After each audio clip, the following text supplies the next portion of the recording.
I just shot my wife with an AR-15. I'm sorry? My name is Jamal, and I just shot my wife with an AR-15. All right, that call was made to several different political leaders' homes yesterday. Law enforcement now says it was a swatting call. Thanks for joining us tonight at 5. I'm Yolanda Harris. And I'm Doug Petcash in for Andrew Kinsey. 10 TV's Lacey Crisp spoke with those who were targeted. She joins us now live from the State House with the latest. Lacey.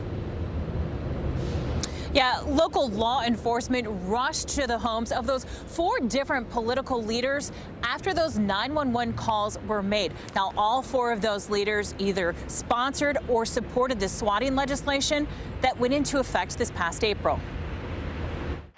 Okay, where's the gun? In my hand. Can you put the gun somewhere? No, I want $10,000 in a briefcase and an escape car, and I'll let Michael go. But if I don't see the money, I will shoot him in the head, and then I will shoot myself.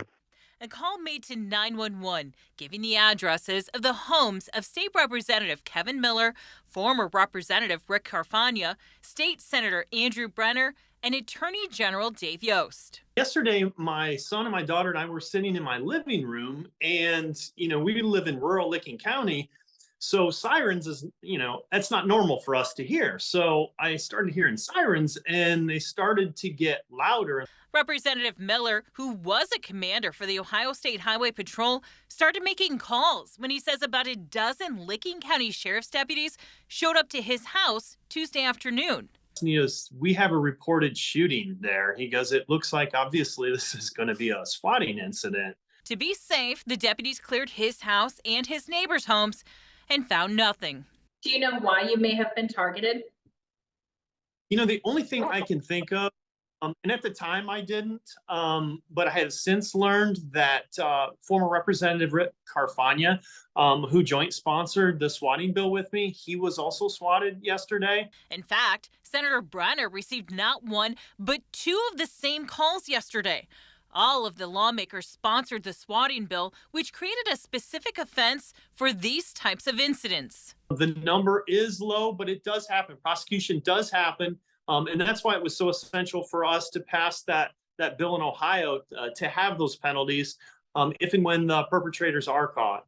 Miller says his reason for pushing so hard for the law that went into effect this past April was the amount of resources it diverted and the danger it poses. Officers put themselves at risk each and every day. So for someone to pull off a hoax like this, putting them at risk, the other motorists at risk, it's very aggravating. Yeah, so I also spoke with Senator Brenner, who tells me he now wants to reach out to congressional leaders about federal legislation on swatting. Reporting live, Lacey Crisp, 10 TV News.